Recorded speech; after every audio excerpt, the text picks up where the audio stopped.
He was a great farmer. Was a great farmer. He would take everybody to go to farm and everybody to come back with farm produce. Any day he come to harvest in any church where he is, you know that a great church has come for Thanksgiving. It's like a church doing harvest that day. Any day he's doing his family harvest. It's like a church for doing family harvest that day.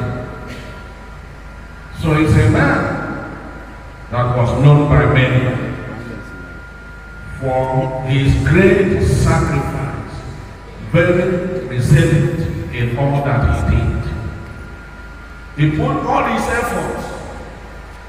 In those days, he was the only one that can look at my other day. I was the chaplain of the late Owani then. He can look at him face to face and we tell him whatever he wants to say. That's the only man. In those days, in the Diocese of Otum, where nobody would say that. Who are you before that great man? But he's the only one that can say and tell him what he wants to say. So he doesn't fear men. He doesn't fear people. He likes to state history, how things started. And when you have such a man, you know you have somebody by your side. In a day like this, there are things people usually say. They will say, either in a banner or anywhere, they will say celebration of life. I don't know whether you say it. Is it celebration of life? Okay. So some people will write celebration of life. I have not seen celebration of death, but on the dead. Well, when people type celebration of life, that is, some people do that, and others will write unfortunate death or exit too early. And they have their reasons. To some, the person who died lived long years, and the unfortunate one is sad because he lived short life. He didn't live long as we expect. It's unfortunate. He has gone too soon. He exited too soon. But the celebration of life could be that he has lived too long. He is somebody who is aware to do best, who has the things of this world, and people have seen it, people shared from it, and they will say celebration of life. When I was thinking about this, I said, I don't know what they will call our daddy school, but I am sure they will say celebration of life. But also it's still very sad to us. You will see, no matter how old he is or she is, somebody who can still call, Daddy, are you there? Yes, yes. But, and so when they say, if it is something of this life, having things of this life, celebrating the wealth of life, what somebody has gathered in life. I see people celebrating the rich man of Luke chapter 16. You know he was a rich man. The Bible says he goes with flowing and all the rest, all those robes that rich men wear. Because of his life. And because he had made money. And he just almost close to him. You know the other man, they say he was a very poor man. He was a very sick person. He was suffering from cancerous wound. And they called him Lazarus. The day he died, people will say, well, it's a very unfortunate death. He didn't test the things of this world. He has always been suffering. But let him go. It's better that he goes. Nobody celebrated him. Praise the Lord. He was not Lazarus' funeral going on. And Lazarus' own funeral was going on. He chose to go to the rich man's funeral. Because that is all the way all those who are praise the Lord. This other one, people go on now, this is the account they would have achieved by Anna.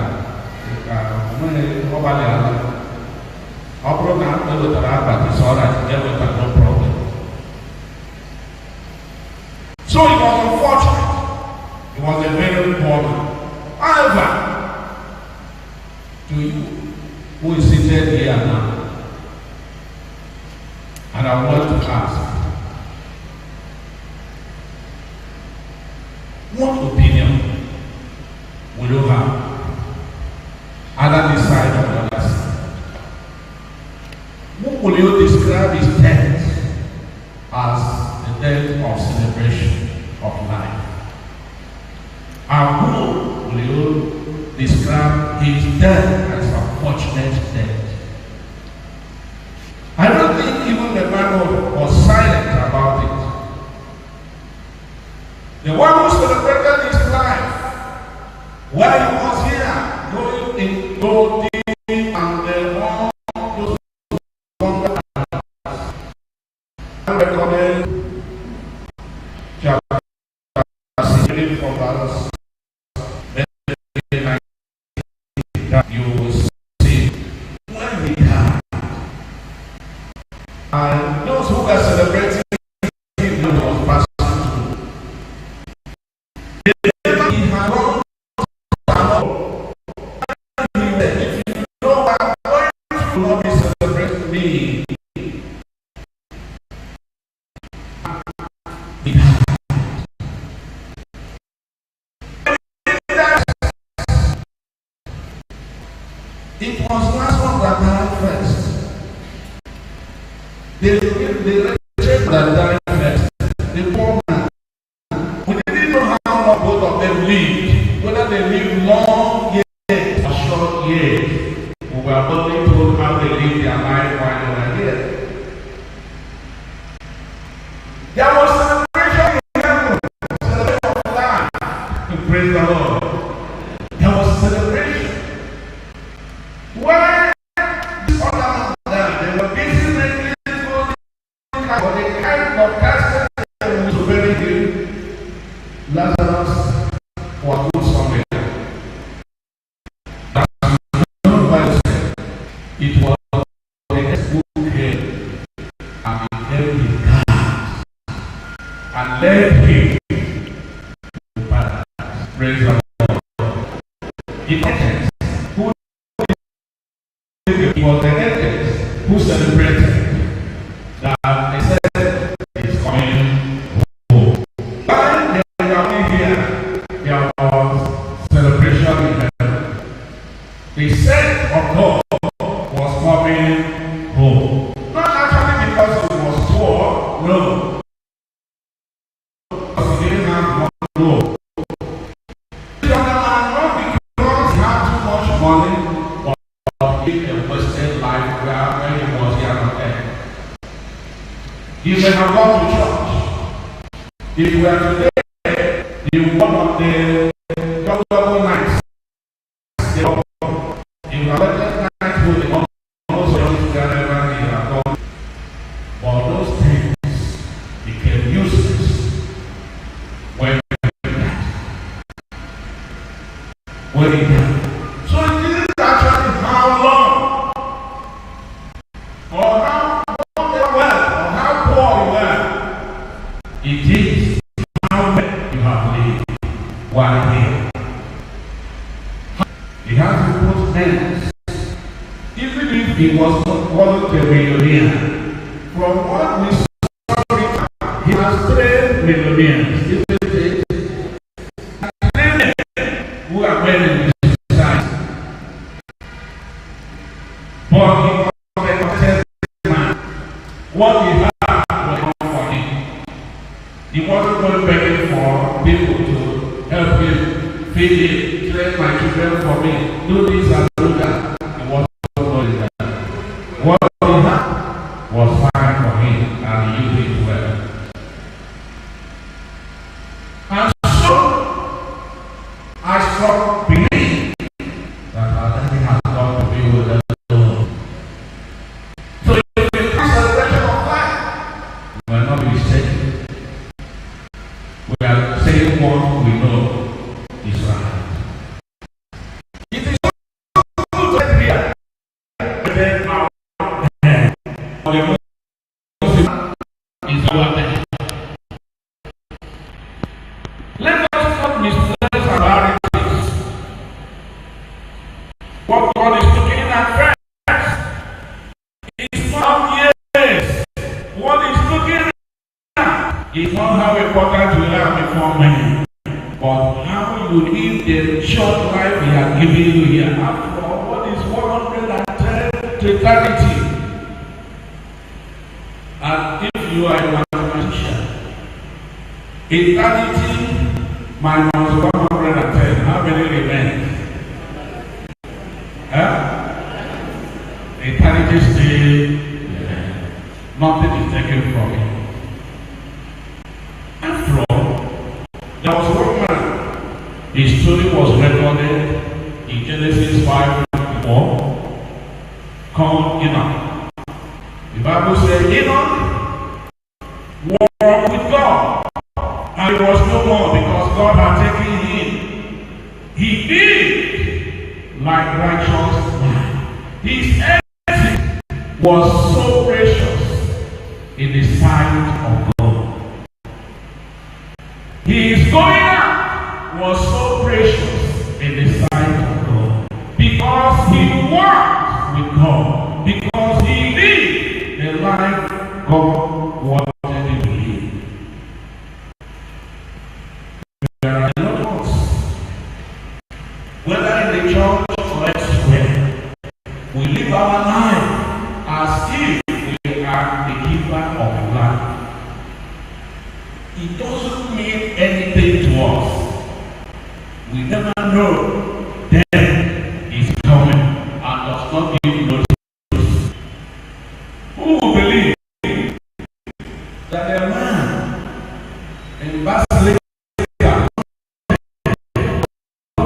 and he was doing like this to his congregation, he was doing like this to his congregation, after they couldn't hear him going up and down, because if he was on the point of death, they would not have brought him out.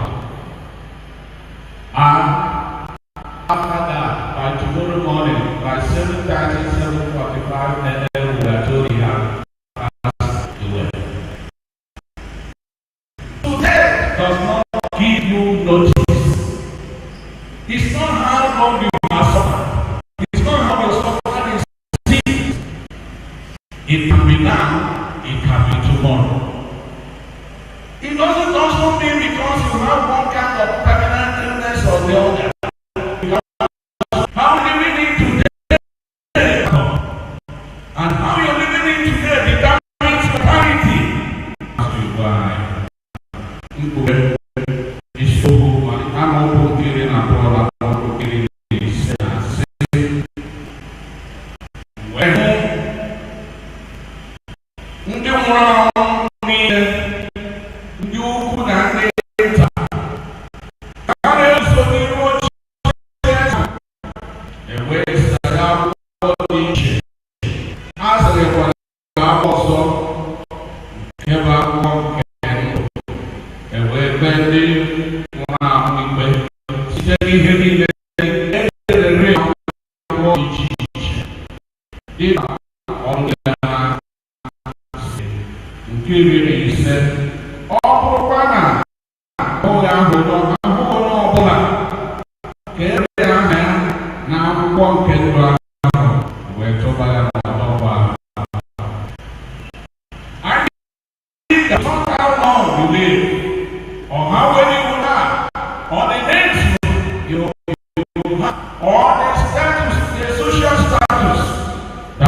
that will qualify you